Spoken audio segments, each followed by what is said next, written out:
Olá, pessoal, tudo bem? O tema dessa semana ele dá continuidade ao que a gente já vinha trabalhando ali com o final da Primeira Guerra Mundial, com a crise econômica dos anos 20 e 30, né? Então, eu queria relembrar com vocês que quando termina a Primeira Guerra Mundial, no acordo de paz, alguém disse, se não me engano, é o presidente dos Estados Unidos, o Woodrow Wilson, na época, que aquele acordo de paz que foi selado já previa, já anunciava uma nova guerra em escala mundial, né? Dado aquela disparidade do acordo de paz que penalizava muito a Alemanha. Bom, vocês viram que as nações europeias elas não saíram muito bem da guerra, né? Estiveram extremamente prejudicadas devido a todos os efeitos da guerra. Quem saiu bem foi os Estados Unidos, mas no final da década de 20, quando a Europa está querendo se reerguer economicamente, os Estados Unidos entram em colapso econômico em função da crise econômica que a gente estudou na outra semana, da quebra da Bolsa de Nova York. Isso afetou o mundo, a economia mundial praticamente, principalmente a economia europeia, que estava dependente da economia norte-americana com o pós-guerra, com o final de guerra. Tá? Tirando isso, nós temos outras disputas políticas acontecendo na Europa também. Então, nós vamos tratar hoje, o tema da nossa aula são os movimentos, alguns movimentos políticos que vão surgir na Europa na década de 20, década de 30, eles vão se espalhar, né? Vai ter em vários países, nós vamos tratar 3 casos aqui, especificamente, né? Que são o que a gente chama de regimes totalitários. Tem os regimes autoritários e os totalitários. Tá? Os totalitários são um pouquinho piores que os autoritários, mas vai haver uma onda de regimes autoritários e totalitários na Europa nesses anos 20 e anos 30 do século passado, do século 20. Tá? Então, nós vamos ver 3 casos desses regimes totalitários. Primeiro, vamos ver o que são regimes totalitários. Tá? Características. São regimes que primam pelo autoritarismo, ou seja, por um governo forte, por um governo autoritário, controlador, estimulam o nacionalismo ou o ultranacionalismo, né? Ou seja, a minha nação está acima de tudo. Tá? A Alemanha acima de tudo, a Alemanha em primeiro lugar e acima de tudo, né? Ou Itália acima de tudo, ou não vou lembrar, não vou falar de um slogan recente aí que está na moda, né? Isso aí eu deixo pelas conclusões de vocês. Mas é o ultranacionalismo, a concentração de poder, a figura de um líder carismático, de um grande líder, de um grande chefe, né? Eles vão... Tem uma gata aqui me atrapalhando, né? Então, concentração de poder nas mãos deste líder. O que mais que tem? Extinção das liberdades individuais e das liberdades coletivas, tá? Repressão sem limites aos opositores, especialmente aos socialistas e aos comunistas. Eles são regimes, em alguns casos, tá? Vocês vão ver que tem uma diferença aí. Tá? Uso dos meios de comunicação para propagandear e para alardear os feitos do governo, uso da educação, uso de uma excessiva propaganda de defesa do governo e uma doutrinação ideológica, uma forte ideologia, tá? E uma doutrinação ideológica e geralmente a questão de um partido único, né? A não pluralidade partidária e uma ideia única, né? de governo. Censura dos meios de comunicação, ataques à imprensa, ataques à cultura, né? A cultura que não seja a cultura expressa pelo regime. Tá? Então, esses são governos totalitários, tá bom? Tive que dar-lhe uma porrada aqui na gata para ela parar de me incomodar. Vamos ver os casos que nós temos, então. Então, o primeiro caso de regime totalitário é com o nosso amigo aqui, Benito Mussolini, é o chamado fascismo. Tá? O fascismo, vocês devem escutar até hoje questões sobre fascismo, gente dizendo, esse governo é fascista, porque eles são fascistas e tudo mais. O que é o fascismo? O Benito Mussolini, ele vai, logo depois da guerra, um pouco tempo depois da guerra, ele vai começar a pregoar. Ele era um militante socialista, tá? Ele foi militante socialista, mas se desentendeu lá com os socialistas lá e resolveu fazer um grupo para ele. Então, ele juntou ex-militares, ex-combatentes da Primeira Guerra Mundial e o pessoal que estava desempregado e tudo mais, e começou a disputar influência com os socialistas dentro do sindicato, né? E dentro da classe trabalhadora. Então, estava em disputa a consciência da classe trabalhadora. Tá? Enquanto os socialistas puxavam por um lado, Benito Mussolini puxava por o outro. E ele defendia, então, uma ideia nacionalista, um governo forte, tá? E ele criou um grupo chamado Faccio de Combattimento. O Faccio, o que era? Era um antigo símbolo romano que quer dizer feixe, né? Então, um feixe de varas, né? Como se tu pega uma vara, tu quebra ela. Se tu junta várias varas num feixe, tu não consegue quebrar, porque elas ficam mais fortes. Então, essa era a ideia do Mussolini, e ele cria esse grupo Faccio de Combattimento, e com o passar do tempo, isso vai virar um partido, Partido Nacional Fascista. Tá? E eles vão começar a andar uniformizados, vão botar umas camisas pretas, uma roupa militar, vão fazer desfiles públicos, vão fazer marchas públicas, tá? Sempre com esta ideia nacionalista e com uma perseguição violenta aos socialistas e aos comunistas, inclusive com embate físico, né?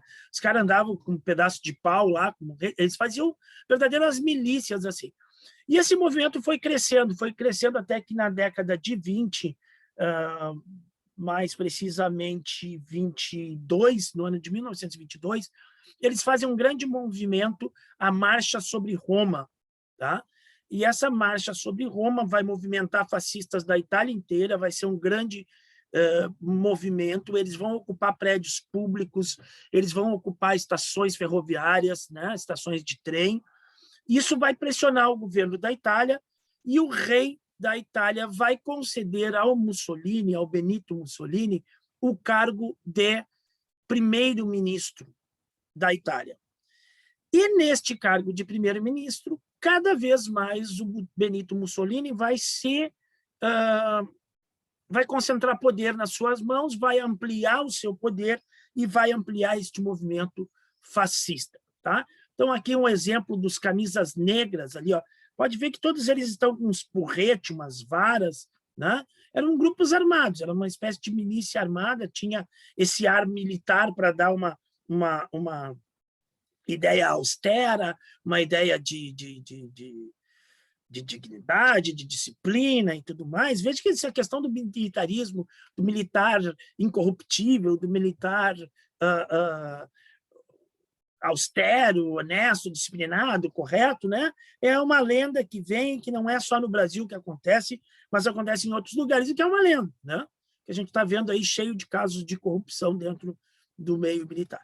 Aqui o símbolo deles, né? Então, esse Faccio é um símbolo romano, então, que tem várias varas amarradas, né? E que elas sustentam um machado, né? Que não vai se quebrar. E aqui o símbolo, então, dos nazistas, né? Fascismo e liberdade, que eles falam. Então, na realidade, não tem nada de liberdade. E aqui são imagens da marcha sobre Roma, tá? E o Benito Mussolini, então, já no auge da sua popularidade, fazendo um comício para as massas. Saindo da Itália, nós vamos para a Alemanha. Tá? Na Alemanha, alguns anos depois, não exatamente, vai demorar um pouquinho mais na Alemanha, vai ser um pouco mais tardio, vai surgir o nazismo. O nazismo comandado na figura de um ex-militar alemão chamado Adolf Hitler. Este Adolf Hitler, então, inspirado nas ideias do Mussolini, nas ideias fascistas, ele tenta implementar o fascismo, né, na Alemanha também, só que ele vai criar o Partido Nacional, como é que é o nome? Partido Nacional Socialista dos Trabalhadores da Alemanha. Bom, vou fazer um parênteses aqui, tá? Um parênteses aqui para vocês poderem entender o mundo, porque vocês são alunos inteligentes e não vão cair na bobeira de algumas pessoas aí que têm o conhecimento, que têm a profundidade de um Pires, né? Que não leram nada na vida, e aí vê esse nome, Partido Nacional Socialista dos Trabalhadores Alemães, e aí tem gente aí que andava dizendo alguns tempos atrás, agora eu acho que eles já se afogaram na própria ignorância, já não falam mais nada, que o nazismo do Hitler era de esquerda. Não, não era. Não, não era. Era de direita, de extrema direita, e sempre combateu e sempre foi antissocialista, anticomunista, anti-esquerda. Ah, mas era antissocialista, mas como é que o nome do partido era Partido Nacional Socialista? Bom, porque justamente é o que eu disse, está em disputa a consciência de classe, a consciência dos trabalhadores, tanto na Itália como na Alemanha, como em todos os lugares. O que estava crescendo dentro da consciência dos trabalhadores, seguindo o exemplo da Revolução Russa? Vejam bem, nós estamos falando da década de 20, são poucos anos de Revolução Russa, Revolução de 1917, em que os trabalhadores, pela primeira vez na vida, tomam o poder e criam uma nação socialista. É bem verdade que enfrentaram uma guerra civil violenta, que passaram muita dificuldade com essa guerra civil, mas, enfim, as ideias socialistas estão florescendo dentro da classe operária mundial, inclusive no Brasil. Tá? Tudo. Então, a consciência da massa trabalhadora está em disputa. Tá?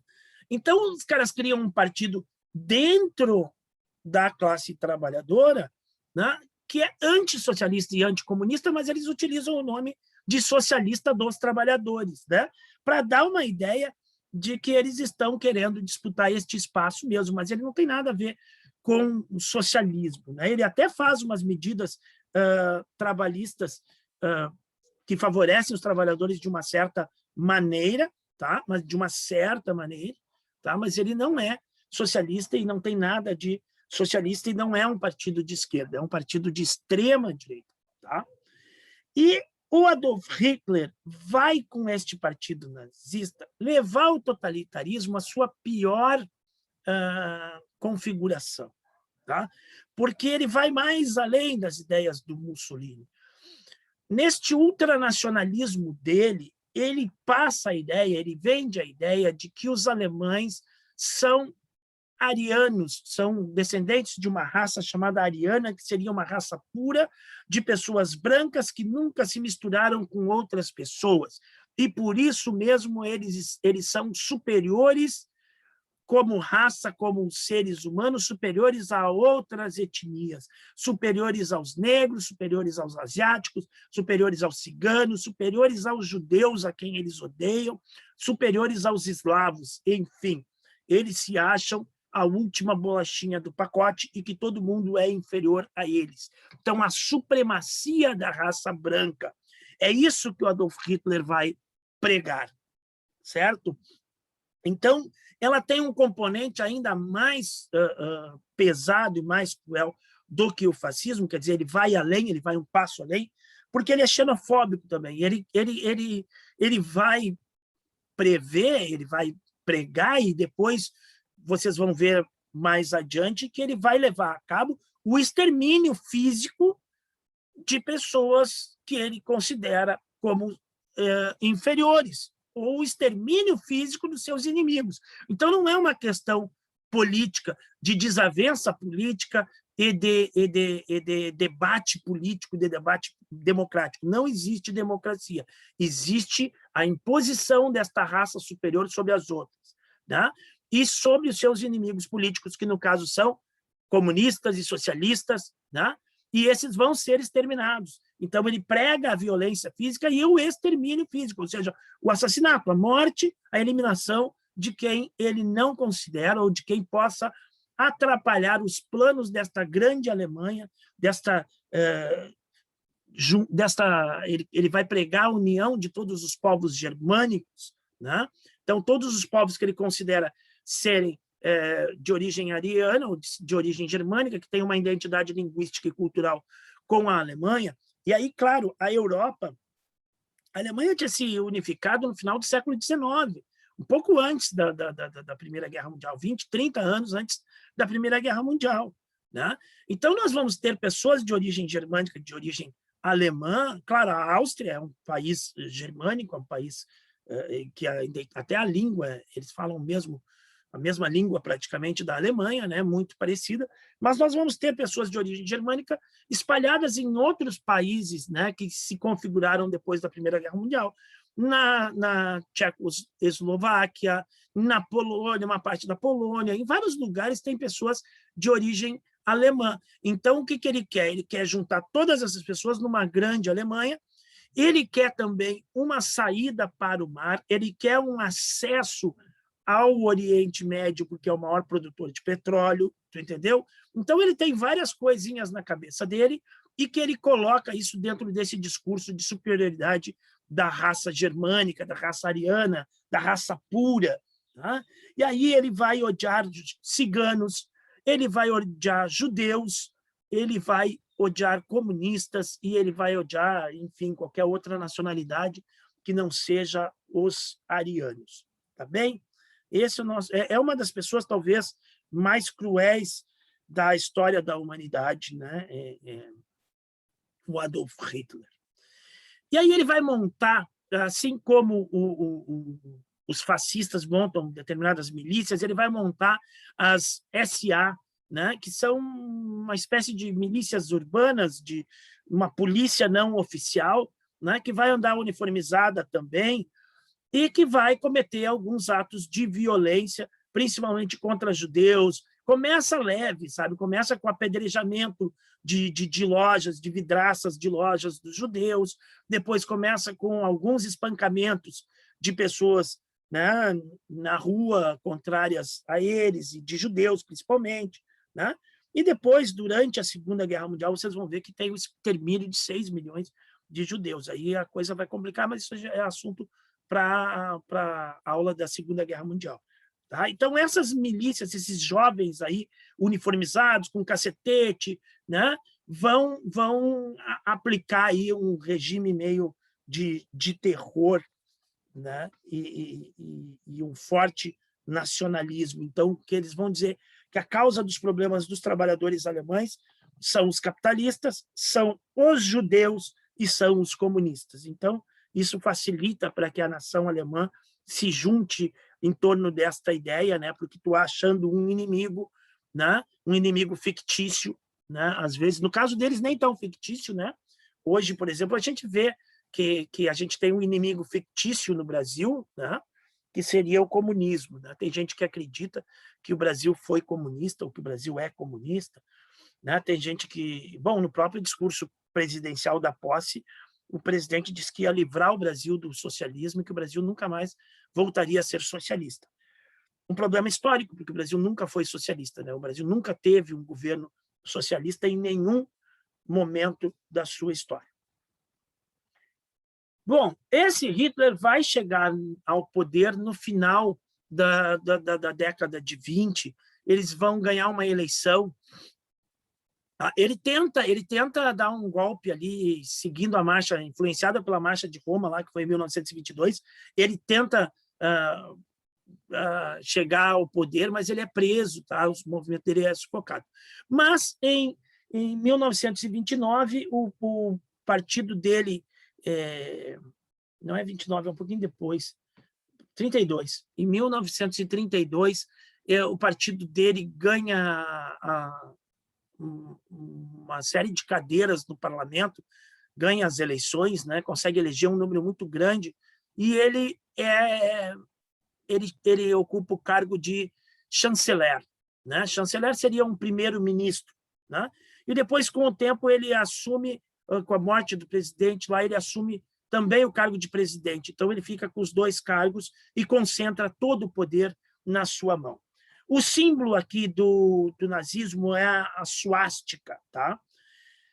Na realidade, esse símbolo hoje ele passou a receber uma carga negativa muito grande, justamente em função do nazismo e dos nazistas. Hoje, se alguém anda com este símbolo aí, ele pode ser até preso, tá bem? Mas, originalmente, esse é um símbolo indiano, né?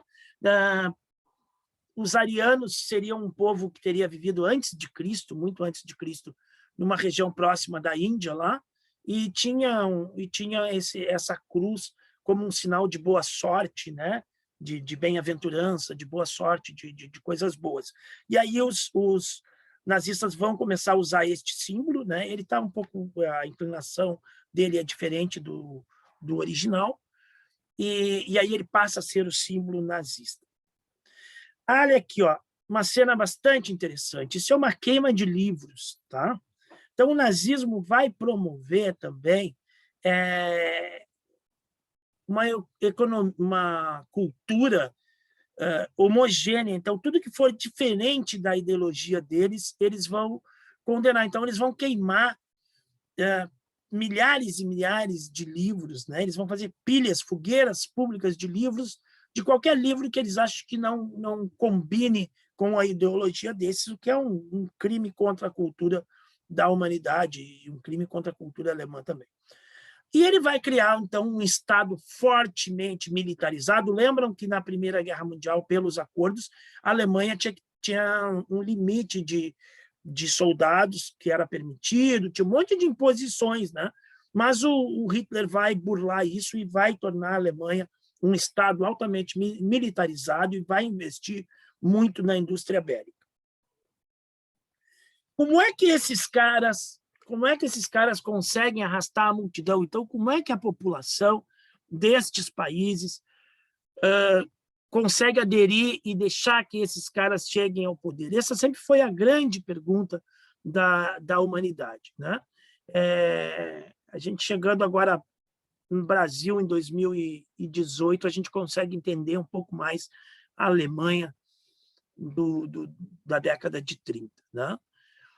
Eles vão usar, primeiro, esse discurso ultranacionalista, né, que vai mexer com o sentimento das pessoas, um discurso de autoridade, de austeridade, né, anticorrupção, sempre lembrando que os governos burgueses não estavam dando certo, né?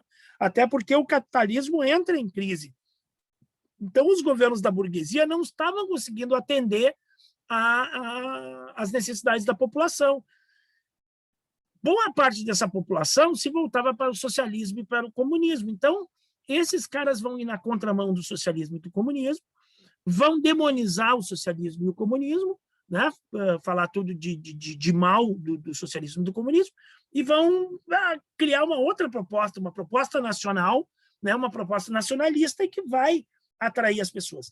Eles vão reprimir e desmontar a oposição que existe a ele, a oposição organizada a eles, né? Porque eles vão ser extremamente violentos e repressores e perseguidores dos seus oposicionistas. Mas eles também, uma vez no poder, eles vão usar uma farta propaganda ideológica, né? Então, eles vão espalhar cartazes, eles vão fazer filmes, eles vão fazer... Os programas de rádio vão transmitir constantemente os discursos dos líderes, né? O Hitler era um excelente orador, ele tinha uma oratória muito boa, entendeu? Então, ele conseguia convencer e inflamar as pessoas. E as rádios ficavam transmitindo isso o tempo inteiro, enaltecendo a figura, uma série de cartazes, uma série de propaganda mesmo do regime. Aqui a gente tem 3 exemplos, tá? A propaganda nazista, a propaganda fascista e a propaganda da União Soviética, que nós já vamos falar da União Soviética aí, tá? Depois eu ressalto aí um pouco a propaganda. Tá. O que mais? A educação. eles vão utilizar da educação para fazer um controle ideológico. Então, eles vão ter uma educação extremamente doutrinária e ideológica. Então, as crianças, desde cedo, começam a aprender a ideologia fascista e a ideologia nazista. Então, olha aqui o que eu estou mostrando. Isso aqui é na Itália, as crianças tudo armadas, todas mexendo, aprendendo a mexer em arma, todas elas uniformizadas. Aqui eu tenho, na Alemanha, vejam, todos eles fazendo a saudação nazista e o próprio Hitler desfilando, passando, né? E os estudantes como se fossem uma tropa, né? Ali embaixo eu tenho mais um desfile fascista também na Itália, de crianças, né? A juventude, né? Que seria o futuro do país, toda ela trabalhada na ideologia, toda ela trabalhada nessas concepções autoritárias e de ódio, né? E a disseminação de ódio aos outros. Tá? Então, aqui, o trabalhador e o soldado se unindo, né? Lavorare e combattere per la pátria, per la vitória. Então, o trabalhador e o soldado juntos. Aqui seria uma brigada, um miliciano, né? Um miliciano a serviço do governo, né? E ali também uma outra levante, sempre armado, né? Sempre cultuando a violência, né? É a violência, é a arma e é o ódio, né? Esse é o elemento desses governos. Aqui a propaganda nazista, vejam bem, eu tenho um judeu, seria um rico capitalista judeu, né? A raiz de todos os males da nação alemã, que joga em dois campos. Joga no campo capitalista, aqui então eu tenho a bandeira dos Estados Unidos e da Inglaterra, e joga, lembram que os Estados Unidos e Inglaterra tinham sido inimigos recentes da Alemanha na Primeira Guerra Mundial, né?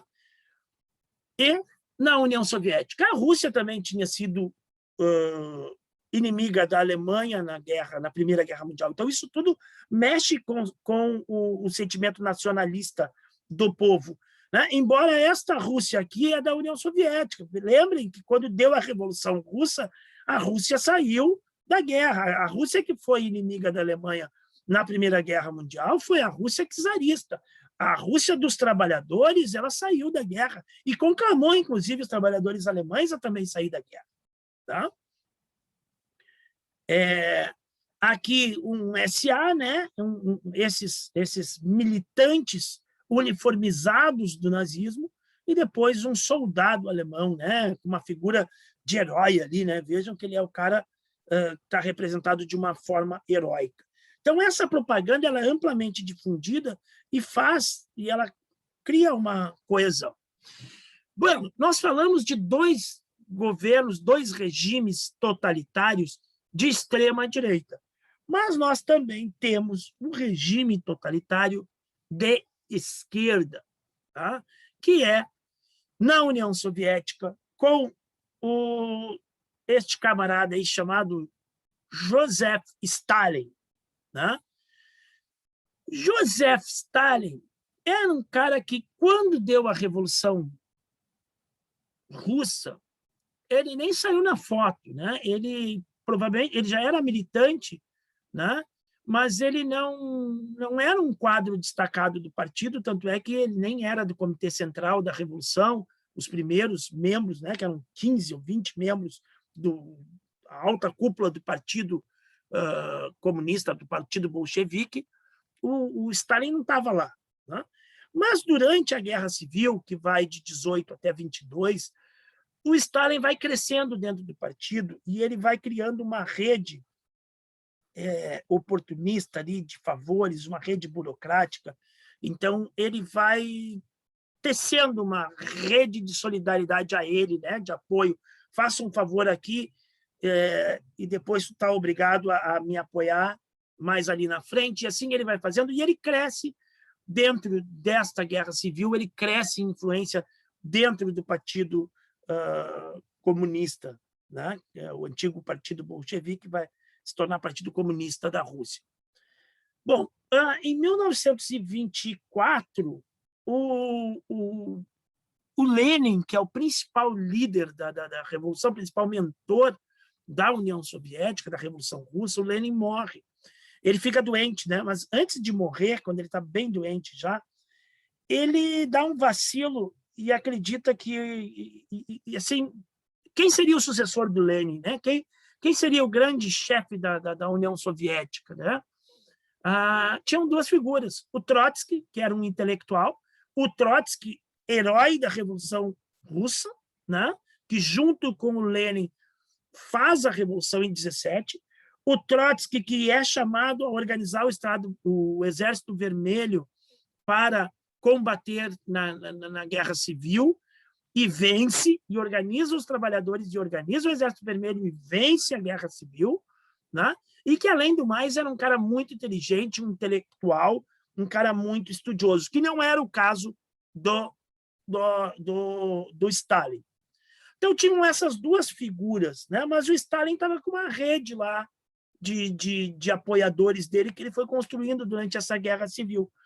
E o Lenin, num vacilo lá, indica o Stalin para ser secretário-geral do Partido Comunista. E foi um erro do Lenin. Aí o Lenin vai morrer e o Stalin vai assumir o controle. Aqui o símbolo, né, da União Soviética, a foice e o martelo, que vocês já conhecem. Aqui a propaganda, também o Stalin vai se utilizar de uma massiva propaganda soviética, né? Então aqui ele está opondo um trabalhador, opondo aos assédios de um capitalista, né? De um capitalista norte-americano, né? Ele vai usar essa propaganda também, ele vai usar também nas escolas, a doutrinação, enfim. E o Stalin vai perseguir todos os seus opositores, inclusive ele vai perseguir, ele vai prender e executar todo o comitê central do Partido Bolchevique que fez a Revolução de 1917, menos o Trotsky, porque o Trotsky era um ídolo na União Soviética e tinha seguidores no mundo inteiro. Então, para o Stalin, ficaria difícil executar e matar o Trotsky de cara. Eles tinham divergências profundas em relação aos rumos que a Revolução deveria tomar. Tá?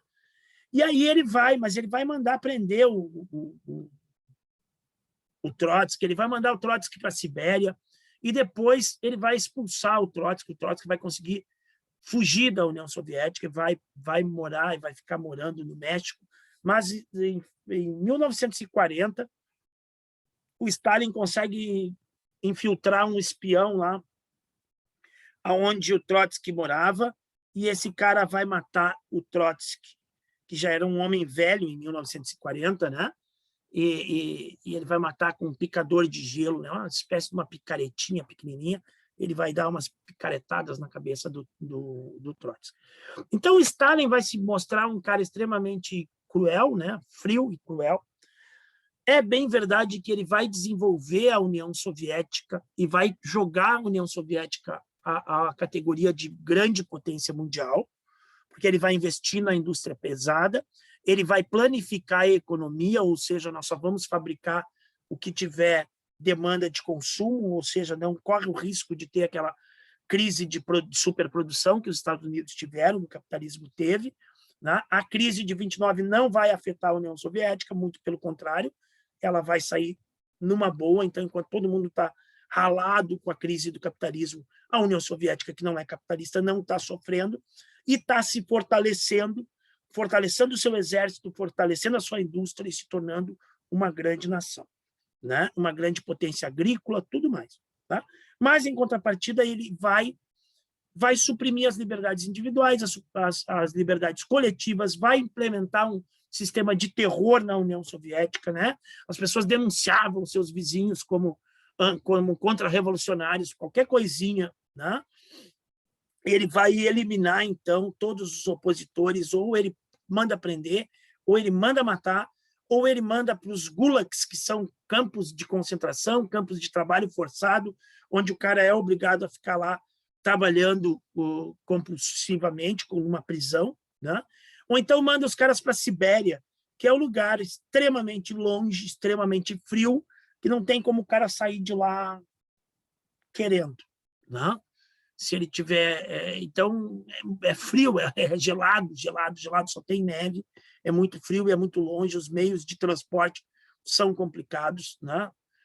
Então, era uma forma também, era o exilar na Sibéria. Então, ou seja, ele vai desenvolver uma forte repressão a quem não está do lado dele, tá bem?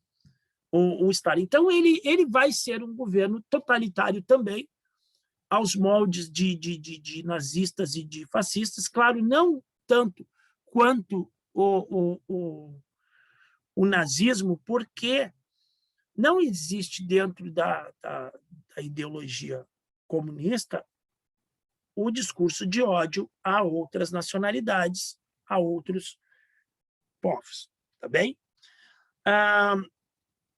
Tá? Não confundam, esse aqui é o Trotsky, que é o que perdeu, vamos dizer assim, a batalha para o Stalin, né? E esse é o Stalin. E o Stalin vai ficar até a década de 50, 53, se eu não me engano, que vai morrer o Stalin.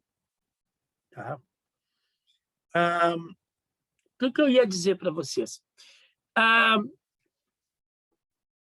As ideias nazistas, elas são criminalizadas, tá? Se tu tiver um grupo neonazista e um grupo neonazista atuante, tem vários grupos neonazistas no Brasil, principalmente nos estados do Sul, do Rio Grande do Sul, de Santa Catarina e tudo mais, mas se tu tiver atuante, se tu aparecer publicamente, é passível de prisão, tá? Certo? E recentemente queriam colocaram um projeto, né, de ideia, se eu não me engano, do Eduardo Bolsonaro, uma proposta, um projeto de lei de criminalizar o comunismo. Tá? Daí eu faço a pergunta para vocês: por que o nazismo pode ser criminalizado e o comunismo não? Né? Está errada essa proposta de criminalizar o comunismo. Por quê? Porque o comunismo ele é uma ideologia política e econômica, certo? Que vai contrária à ideologia do capitalismo, mas dentro do ponto de vista político, dentro da disputa política, da disputa ideológica, da disputa de ideia e de projeto de sociedade, em que ele vê uma sociedade igualitária, né? O capitalismo é uma sociedade desigual, por si só, por natureza. Ela é desigual e ela deixa eu dar um stop share aqui. Né? O capitalismo ele é desigual, porque ele prevê que tenha um cara que seja dono dos meios de produção, que vai ganhar dinheiro e vai enriquecer e vai ser rico, e que tenha uma grande massa da população de trabalhadores assalariados e um nível grande de trabalhadores desempregados para pressionar que os salários não subam muito dessa camada que está empregada. Então, ele é desigual. O capitalismo ele é desigual. E o socialismo e o comunismo ele prega uma sociedade igualitária, tá? Onde as pessoas tenham direitos iguais e tenham acessos mais semelhantes, que essa desigualdade econômica seja a menor possível. Tá bem? Queridos, Jesus Cristo, se a gente for ler bem com atenção os evangelhos e as coisas, Jesus Cristo era praticamente comunista, porque ele pregava isso, né? O auxílio aos pobres, Jesus Cristo era contra a riqueza, né? Ele disse que o rico não entra no reino dos céus, é mais fácil um camelo passar no buraco de uma agulha do que um rico entrar no reino dos céus. Aquele jovem rico que queria seguir a Cristo e perguntou o que tinha que fazer para ser aceito. Cristo disse: vai lá, vende todos os teus bens, doa aos pobres, não doa à igreja, não mandou doar para a igreja, mandou doar para os pobres.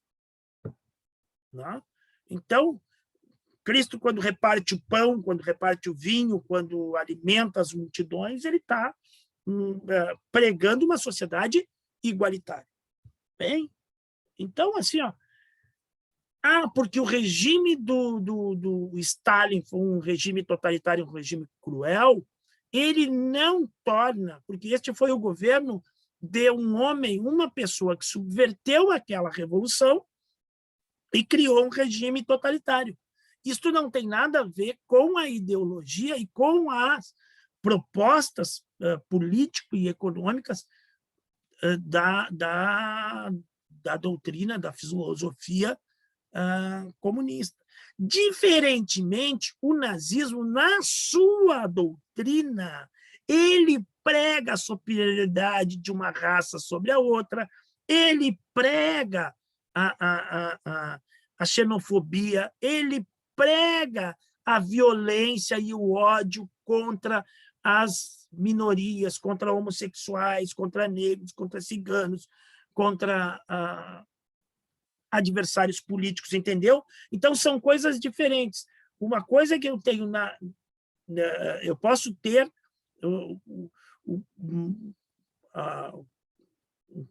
a ideologia perfeita, mas se eu colocar alguém que vai subverter isso, tá? Vamos nos ater ao cristianismo, né, queridos?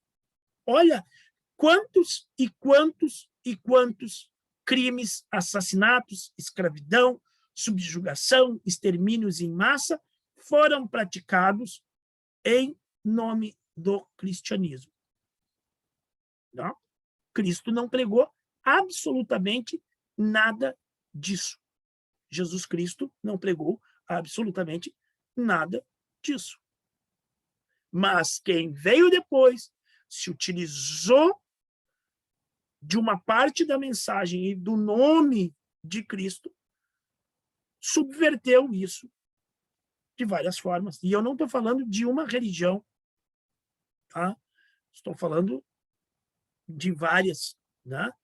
Então, eu vou ter líderes religiosos, né, que, em nome de Cristo, vão cometer barbaridades. Então, condenamos o cristianismo, porque os líderes religiosos fizeram. Então, o cristianismo tem que ser banido, tem que ser criminalizado, e quem quiser ser cristão vai ser preso de agora em diante. Não. Né? Então, por isso que, tipo assim, não tem por que tu criminalizar o comunismo, uma vez que o problema não é do comunismo, o problema é de quem se apropriou do poder e praticou e criou um governo autoritário, um governo totalitário, tá? Dentro de uma teoria que, na realidade, não prega isso. Tá? Prega muito pelo contrário, a democracia revolucionária. Tanto é que a Revolução Russa, a Revolução de 17, ela se faz em cima de instrumentos democráticos, que eram os soviets, que eram os conselhos de trabalhadores que decidiam as coisas, e aí é que se vai fazer a revolução. Né? Agora, o que acontece depois aí é outro papo, né? É outra história, tá bem? Então, essas são as diferenças, assim. Mas todos esses três que a gente falou, então, foram governos totalitários, tá? E tá pronto o caldinho, para a nossa Segunda Guerra Mundial, tá bem? Depois nós vamos ver outros movimentos, outras coisas que vão acontecer e que vão levar o mundo a entrar de novo em choque numa Segunda Guerra Mundial, pior ainda do que a primeira, mais destruidora do que a primeira, tá? Nós veremos isso mais aí para frente. Tá bem, meus queridos? Então, fascismo, nazismo, stalinismo, né? Stalinismo vem do Stalin, né? Que é o tempo de domínio e de governo do Stalin na União Soviética, que vocês lembram, a antiga Rússia. Certo, queridos? Bom recesso para vocês. Depois dessa aula terão recesso. Quem não colocou as coisas em dias, coloque, por favor. Um abraço a todos.